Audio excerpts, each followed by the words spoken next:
Community School District. Please dial the 3-digit extension of the party you are trying to reach, or please choose one of the following options. Para español, presione 255.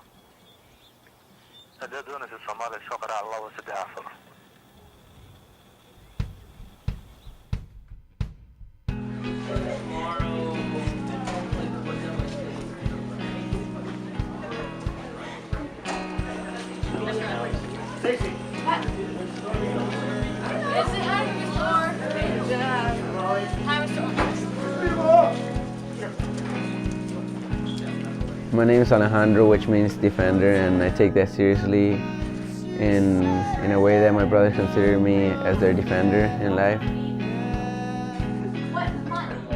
I have two brothers. One of them is 10 years old, that's Diego, and the other one is 9 years old, and that's Edgar, and Leilani, she's gonna be 6 months. They consider me like their dad because they don't see him at all. So whenever we do something, they always go to me, or whenever they have a field trip, they check in with me first. Like most of the time before even my mom. They're always like looking up to me, so my mom always tells me, you got pressure because you can't screw up. One of the things that I enjoy doing with my brothers is in the summer, taking them to different places and taking them outside of Postville to the soccer tournaments where I participate, and having them to enjoy things that when I was little I wanted to enjoy. I want them to go to college and get an education. Further, I know like the middle one's like really good in soccer. I told him like if he wants to do further beyond that, I'll help him, and I'll take him to camps and everything. The little one wants to be everything like me.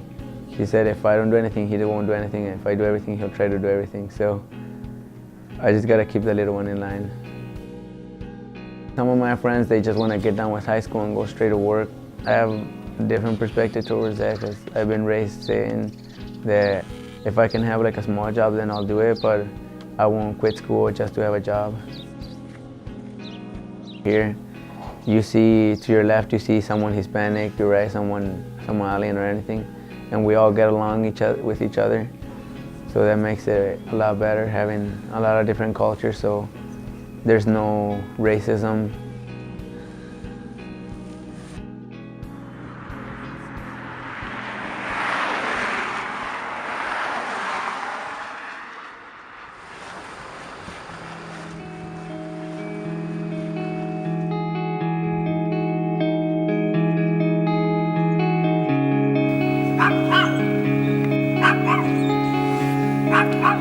Hometown to the world. Postville is and ought to be a place that has been celebrated as a melting pot of cultures and traditions. At some point they had people from 53 different nationalities living in this tiny little town in Northeast Iowa. It really was a community that has had a history of integration of new folks, and that has benefited both those coming in as well as the existing folks in the community. This is a small school, small town, and everybody knows everybody.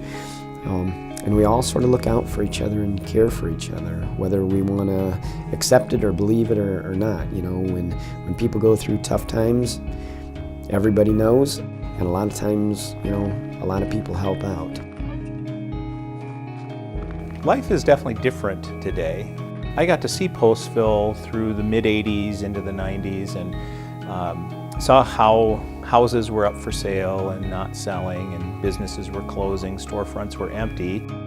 When the plant opened, within several years, all the houses were sold and filled, and apartments were full, and storefronts were full. Of course, in Postville, there's not too many job opportunities. You're stuck at Agri at this plant. The guy that I married, and he says, Maria, and I'm like, yeah, and he's like, I'm going back to Guatemala. And I says, you're what? I said, don't play with me like that. He says, no, Maria, I'm serious. He goes, the police have me. The Iowa State Patrol, local officers, and federal agents swooped down on the agri-processors plant right at 10. They locked down the facility and began asking questions of workers. Those outside the gates could only watch and wonder. This is a real bad situation. I mean, what is happening right now is going to affect a lot of people, a lot of families, a lot of even businesses, you know.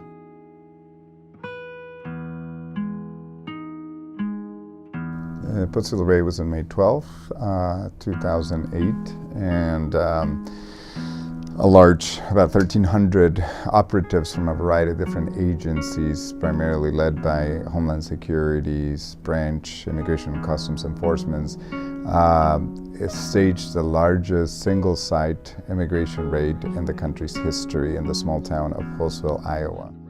The criminal warrant claimed there was evidence of identity theft and fake Social Security numbers in use by large numbers of workers.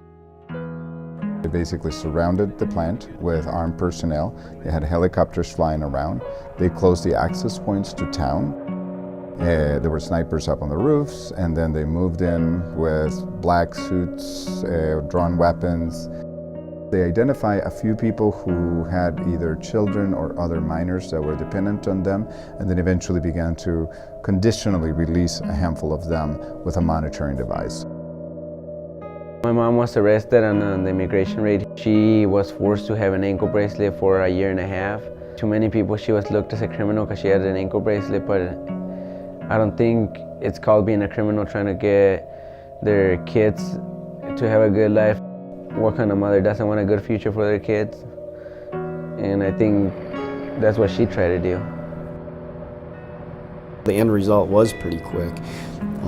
And obviously I think that was the intentions of the government is let's do this as quickly as we can. We don't want this to be hugely broadcast. This action was intended to detain somewhere around 700 to 800 suspected undocumented workers in the Pottsville plant. They came during the day, so they ended up detaining close to 400. Around 300 to 400 other people left the community out of fear. The population of the community was devastated. In the K-8 building, there was 120 kids that did not come back to school the next day. One of the worst things is that the raid happened on the first shift. And because of that, it affected families more than it did individuals. And in some cases, both the mother and the father in families were arrested. He finally had what he wanted. He had his family, and all of a sudden all of that was ripped from right underneath his feet in a matter of seconds.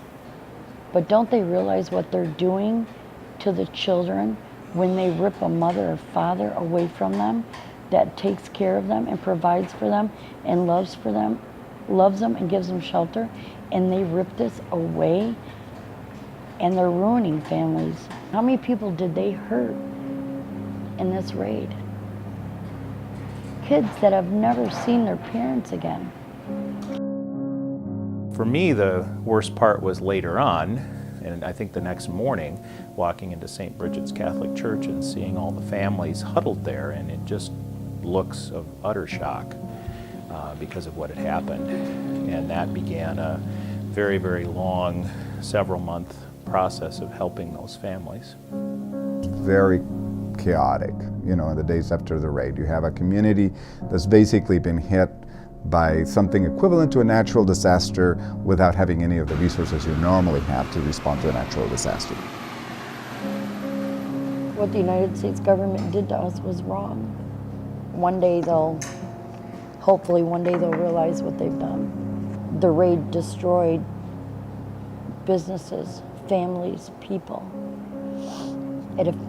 It destroyed the community. I grew up with some kids that they were everything, like we did everything after school, throughout school.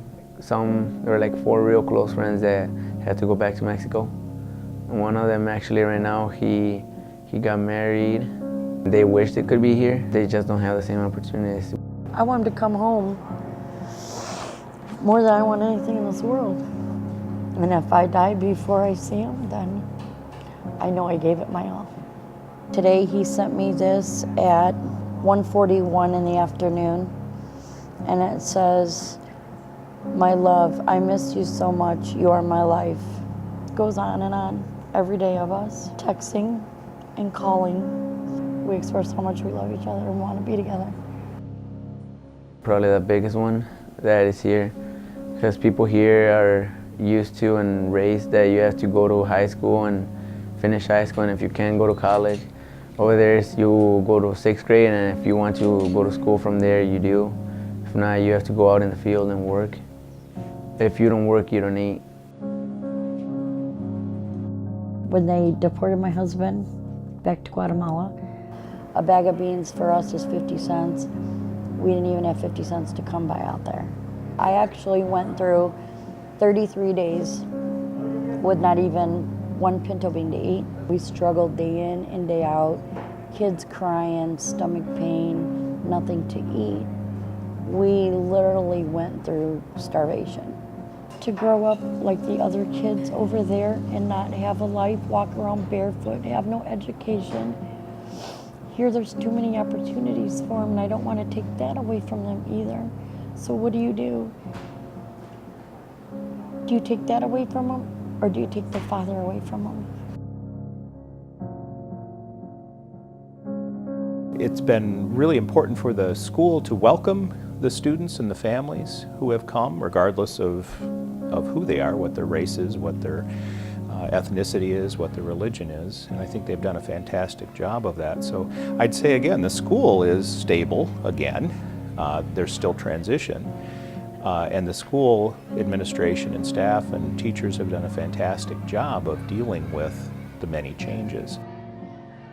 We're a community that probably is 2,500 people. Kids here don't see color of skin. You know, all they see is sort of boy, girl, new kid, whatever. We have probably right now 50 Somalian to maybe 60 Somalians between, that's the whole district now, you know, which is a big influx of change. We're sitting at probably 35% Caucasian and 45 Hispanic and close to 10 African American, and then you know, we have other countries too. You know, the neat thing is we have several flags down our hallway that sort of specify and show the different cultures and countries that make up our school. And honestly, flag can go up and come down any day here because we have kids moving in and out so frequently. You don't have Hispanic village, or you don't have Somalian village in Postville. It's not big enough to even remotely think about doing that. Longest street's probably, you know, 6 blocks long. I mean, that's pretty big in Postville, but every other door, it might be Jewish, Somalian, white, Hispanic. So they sort of all intermingle together. Another thing for people to realize is that rural America is changing dramatically, and Postville has led the way in many respects. We're going to see this more and more in our rural towns, that they're going to become multicultural. I think it's better to embrace that and to try to love and care for everybody in our community. I don't think your color or where you're from has anything to do with anything about, love is priceless. The community does not want to be known for a raid that happened in 2008. The daily lives of the community, the daily work of folks has much more to do with trying to make a living, trying to make an impact in a beautiful part of the world, and trying to provide a service to people around us. There's several people who I know were actually hoping the raid would happen and hoping that the plant would close, that later on said, yeah, we didn't know how good we had it. There is a percentage of people who will never come around, but that's just being chained to the past, a past that we'll never see again in Postville, or probably ever again in rural America. So for those who are willing to look forward and look ahead to the future, and maybe have learned a lesson from what happened, maybe that is the silver lining in all of this, that some people's attitudes have changed. My wife and I embrace the diversity that our kids are raised in. Some people want to say, well, aren't there a lot of struggles educationally? Aren't they holding back your kid from being, you know, smarter? No, I don't see what it's ever done in a negative way, other than help all of the people around us become better people. Many of my friends, when we've had arguments with other people, saying that, oh, why don't you go back to Mexico? Why don't you go back to Guatemala? We've been raised here our whole lives. This is my home country.